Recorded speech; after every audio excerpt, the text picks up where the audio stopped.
Hey, what's up, everyone? I know it's been a while since I made a video. It's been a busy holiday season, and honestly, this is not the kind of video I wanted to come back and make, but it is timely. This is news that just broke yesterday. So I will be covering some other stuff that's a little bit more positive here, so be on the lookout for those videos coming here, hopefully within the next couple days. I'll also be doing a live stream later on tonight recapping NXT's taping tonight. So if you all want to check that out, that'll start sometime around 10:30 p.m. Eastern Standard Time. If you want to come and hang out, I have a buddy of mine with me who is going to the NXT taping. We're going to be there. Of course, it's going to be live on the USA Network as well. So I'm sure a lot of you that already watch NXT will probably already know what's going on, but we're just going to kind of recap, give our thoughts on it, and just kind of go from there. But enough about that. Let's get to this right here, because again, this is news that just broke within the last 24 hours. And it is unfortunate news. Now, as you all know, Pua Magasiva, who was Shane from Power Rangers Ninja Storm, passed away suddenly some months back. It's something that I did not cover here on the channel because there's stuff that there's rumor I had heard behind the scenes of things that I just felt like it's not something that I wanted to cover on the channel. And really, this is in light, because of that, I mean, it kind of goes a little bit in hand with this kind of news here, but that's not the main reason. One of the main reasons also was because of the fact that I had not ever met Pua Magasiva, so I didn't have really any kind of opinion about him either way. I'd never met him at any of the conventions I had gone to, never crossed paths with him, anything like that. The only Rangers from the Ninja Storm season that I've ever actually met are the guys that play the Thunder Brothers, the Crimson Ranger and the Navy Blue Ranger. I believe his name in the show was Blake. I forget the other one's name, but basically those are the only guys that I ever met from Ninja Storm. I have not met any of the other Ninja Storm cast. I know that the Yellow Ranger from Ninja Storm was at Ranger Stop earlier this year, which I did attend, but I didn't get a chance to meet him. The only person that that I met also that apparently was friends with Pua, was very good friends with him, was John Tui, who played Doggy Kruger in Power Rangers SPD, as well as Solaris Knight in Mystic Force. And he had some things to say about the passing of Pua at this year's Ranger Stop, some things that he had discussed with people. But I'll get into that a little bit later. This is, again, news that broke recently, as you can see from the title here. And I'm going to try to avoid saying certain words because, again, I don't want to get hit by the algorithm here, and just kind of go over this article a little bit and give some of my thoughts. So it says, Power Ranger star Pua Magasiva, a word towards wife finally revealed. So it says here, Power Ranger star Pua Magasiva subjected his wife to years of physical and emotional A-word, explosive court documents reveal. So let's go ahead and get into it here. Actor Pua Magasiva's dark final days can now be told as he is revealed as a man who repeatedly his wife and was convicted of just 2 weeks before his death. On the night of his suspected suicide, Magasiva again attacked his wife, Liz, who was hospitalized for her injuries, the New Zealand Herald revealed. Now, after the lifting of a court suppression order today, Magasiva's widow, Liz, can finally tell her story after suffering regular physical and emotional abuse during the 2.5-year relationship. She says her husband refused to acknowledge his history of V-word in case that ruined his career. The 38-year-old entertainer, best known for his role as Shane Clark, the Red Ranger from Power Rangers Ninja Storm, died suddenly on May 11th during a visit to Wellington with his wife. His death has been referred to the coroner. The Shortland Street Power Rangers and Sione wedding star had been enjoying a night out with friends at a bar at the Intercontinental Hotel, but those who knew what happened were keeping his dark secret. Just 15 days prior, the actor had been sentenced to 6 months supervision and 70 hours of community work for wording his wife. Magasiva's name was suppressed until today. Okay, let's go a little bit further here. At his sentencing, Judge Claire Ryan decided an application for permanent name suppression. An interim name suppression order, however, was made to allow Liz Magasiva, 33, an opportunity to appeal to the High Court. Magasiva died before a hearing could be held. District Court Judge Alan Roberts then made the name suppression order permanent. But he did so under a misapprehension, not realizing the application was by Magasiva's first wife, Courtney Nagamo, rather than Liz, who was not even asked for her views. Once the existence of the suppression order was known, however, it was challenged by Liz, Magasiva, and media. Judge Pippa Sinclair then declined to continue the gag order in September, but Nagamo appealed the decision to the High Court, where Justice Grant Powell again dismissed efforts to suppress Magasiva's names. At 12 a.m. today, the suppression order ended. Magasiva had married Liz, a teacher, in April last year, 18 months after they met on Instagram. The pair each had a young daughter from a previous relationship on social media, appeared to have a loving life together. So you see some of the pictures here of them doing stuff together. But in June of last year, after spending an evening at a Takapuna restaurant with friends, the couple reached boiling point. It led to Magasiva A-wording his wife, which included spitting in her face and putting her in a headlock. In a letter to the court after the attack and her husband's death, Liz said silence has not been the appropriate course of action. In the past, you have received letters from you which were carefully constructed under the supervision of my husband, she said. I love my husband. I would do anything for him, which included not signing a statement to the police and not being truthful so that I may always protect them. Now, of course, as we've known with these kind of relationships in the past, this, of course, I would tend to believe something like this if this is all true about Pua, because this is something that happens in these domestic situations, right, where a person who is getting beat will often protect the person that is doing the beating, which is unfortunate, but it does happen. So I would tend to believe this again if this is all true, because we have to say allegedly, because look, I have no reason to believe it's not true, considering there's court documents and there's police reports. It lends more towards that there was something going on here, especially if she was hospitalized at one point. There's obviously going to be record of that, so it's unfortunate, but we'll just say, for the sake of me not putting anything out there that I could get in trouble for, we'll just say allegedly at this point, although there is a pretty strong, like I said, degree of evidence here that this probably did happen, which would be which is very unfortunate. Okay, so let's continue on here. I love my husband and I would do anything for him, which included not signing a statement to the police and not being truthful so that I may protect him. Magasiva said she said refused to acknowledge his history of fearing it would end his career, which is, considering his career was acting, I could see that. I could see, of course, you're not going to say anything if he's being active in the industry, getting roles and things like that. Obviously, something like this would pretty much end his career or significantly damage his career, right? So I wanted to face the truth together and speak truthfully, but Pua desperately wanted to protect his career, so I was silenced.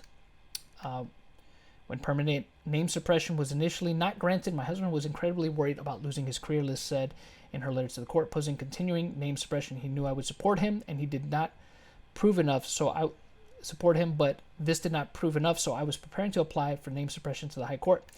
Liz said she would have appealed the court's decision to protect her husband's career, but was also terrified his anger and drinking habits would return. Now, this is part of the reason why initially I did not cover when he had passed, right? Was because of hearing things like this. This is something that I had heard about from, sources that I have, and not, again, but not anything that I could 100% substantiate, because again, rumor is rumor. Even though you hear stuff like that, even from people that I would say I heard it from people that are pretty credible, I didn't want to really, it just felt like something that, without any kind of true substantiation, that I could talk about. But this is something it's one of the things that I had heard of, and one of the reasons why, there's just so many things here. And again, not knowing Pua, not that I'm sure that would have made any kind of a difference, but maybe it would have, had I known him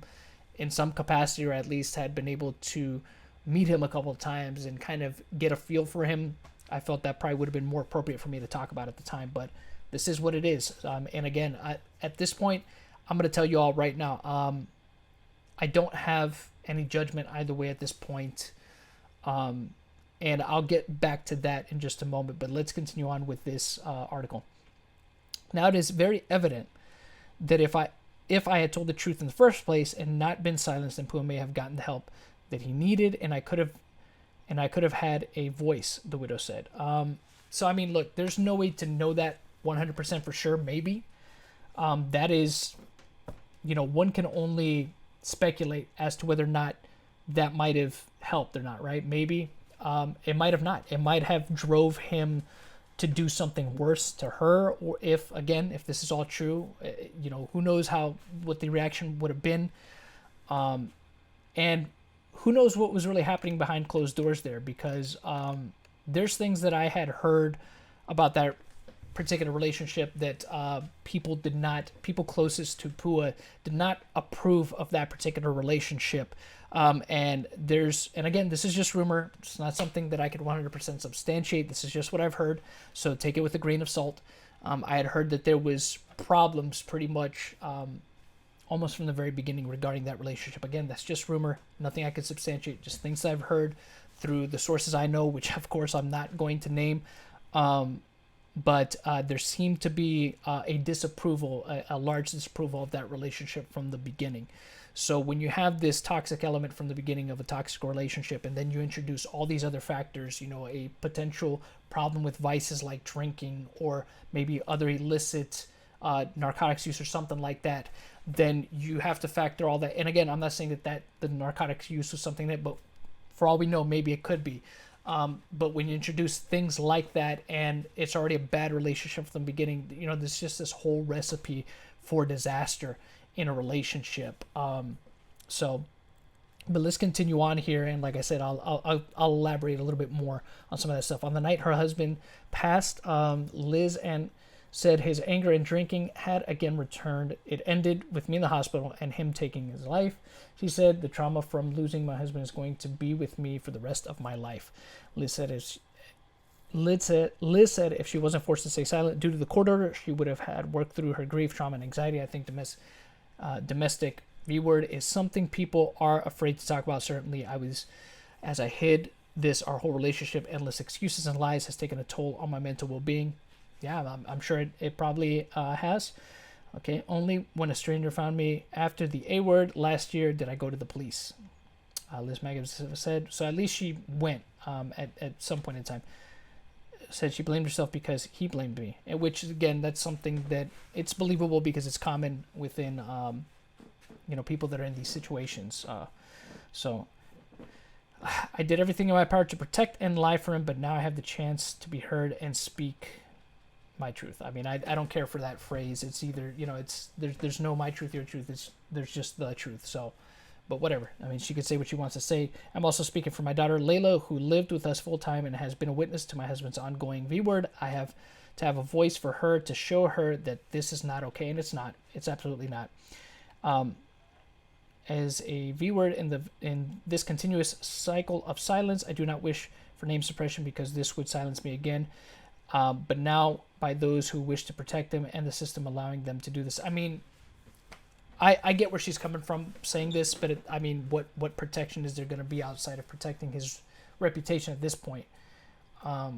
So, I mean, he's gone and the guy can't defend himself and we're just hearing one side of this. I'm not saying that she's lying. There's obviously things here. There's obviously evidence here to more support her claims, that being the court documentation, police reports, and I'm sure, of course, a hospital record of when she went in for her injuries and things like that. But you see this next sentence here is interesting. It says here, she did not want to dishonor Pua Magasiva's memory, but also said she didn't want to be re-victimized by being forced to hold the truth alone in silence. I mean, it is what it is. Like I said, I get where she's coming from with this. Is she wrong to do this? I guess that's something that you have to decide for yourself. If this is all true, that Pua did these things, it should be condemned. The action should be condemned. He was a troubled guy, it seems, from this other article that I read, which I'll also link, but I won't go over this article too much. This article did mention that he had trouble with the law before for apparently drinking and driving back in 2003 and 2005. So this again might have been something that he had been struggling with for years and let this kind of demon get out of control in his life, which probably led to all these horrible situations and encounters with his second wife, and probably led to this whole situation, which is unfortunate. Like I said, this seemed to be all a recipe for disaster when you look at it. I myself, like I said, I have no judgment over Pua himself. I mean, I don't think that he was beyond redemption despite these heinous things that he's been accused of, right? I think he was beyond redemption. I mean, I don't think he was at the point of no return. If he did these things again, it should be condemned. And does his wife have the right to be able to speak about it? I think so. I mean, again, if it's all true, it's unfortunate that it happened. It's very sad. It's going to be something that obviously affects the people closest to both parties involved, right? Because it's going to affect Pua's family. This coming out now, this is going to drudge up memories, and it's going to be something that they have to now hear. Pua's daughter from his first relationship, unfortunately, is going to have to hear these horrible things about her father now, and you don't know how that's going to affect her, growing up from this point on. So it's sad. It's a sad situation all around. It's unfortunate that these things, that if this did, again, allegedly, if this did happen, and like I said, it's hard to know what, it's hard to say, and it's hard to know how to feel about this, right? Again, I didn't know Pua, so I honestly, I don't judge the guy. I mean, he was a troubled guy. I mean, I condemn what he did, absolutely 100%. Nobody should be putting hands on anybody despite whatever issues they're having. They should find other ways to deal with it. If they feel that they're kind of going off the rails, they should go and seek help, some counseling, some therapy, whatever it takes, anger management, AA meetings, whatever it is that you need to do to get your life in order, to not be in these kind of situations. And if he felt that he had a predisposition to kind of losing his temper, he probably should have taken a step back and, not escalate any of the situations. But it's hard to know. Maybe she escalated situations by antagonizing him. I'm not saying that's an excuse for him to do what he did. He was still wrong to do what he did if he did these things that he has been accused of, which again, like I said, there seems to be evidence to suggest that lean in his second wife's favor to this, because again, she went to the police. There's going to be records and stuff like that. And you look at this on the whole, this could have been what led to him ultimately deciding to take his, erase himself from existence here on Earth. Now, the details of that, I don't think have come out exactly what it was that happened, but I have heard some things as well, which I'm sure at some point in time that will be released to the public, or maybe it's out there already. Maybe it's just news that I missed, but it's unfortunate, again, that that any of this had to happen and anybody involved had to be a part of this dark situation that's unfortunately now going to kind of hang over. This is going to be the kind of dark cloud that hangs over Pua's name from this point on, regardless, again, of whether he did it or not, which, again, evidence seems to lean on the fact that this is all stuff that did happen. But of course, there's people that were closer to him that probably know a little bit more details. There's really nothing more to say about this situation. Like I said, if you guys want to read these articles, I will leave them linked in the description below, and you guys can kind of decide for yourself what to, I guess, think about Pua and this situation. Do you condemn the actions? Do you condemn him? Let me know in the comments section below. And one thing I will say, and I'll leave the video off on this, if you're in a situation where there is a degree of physicality like this, that if you're in a relationship, whether you're the one doing this to someone else or it happening to you, seek some kind of help, please, before things get bad. I mean, obviously, if you're a person that's doing this kind of stuff, come on. You know what I mean? Go and get help. You know what I mean? Or maybe a night in jail is what you need to teach you what to do and what not to do. But if you're troubled in any kind of way, if you have some kind of anger issues, if you're a person that's caught up in a situation like this where you're taking this kind of punishment from somebody, go and get some help. Leave, get out of that relationship. Don't rationalize it. because things will probably only get worse unless there's some kind of intervention. So seek some help. And the other thing too is if you're feeling a certain kind of way, depressed about a situation that you're in, remember that your life matters and your life is worth something to somebody else. And seek the help that you need, and get out of the bad situation that you're in, because you do matter to somebody, and it's, you are valued to somebody. So keep that in mind. That's where I'll leave this video off. Let me know what you guys think in the comments section below. I'm interested in your thoughts as always. And the next video, hopefully, like I said, will be something a little bit more positive. We'll probably talk about the new Resident Evil game coming up. I'll be putting a video together on that and a couple other things. And like I said, I'll be doing a live stream probably tonight at around 10:30 p.m. Eastern Standard Time with a friend of mine. We're going to be recapping NXT, so be on the lookout for that. But that's pretty much it for this video. Thank you all so much for watching. Until next time, you know how it goes. The hunt continues. If you like this video, please be sure to give it a like, share, and comment below.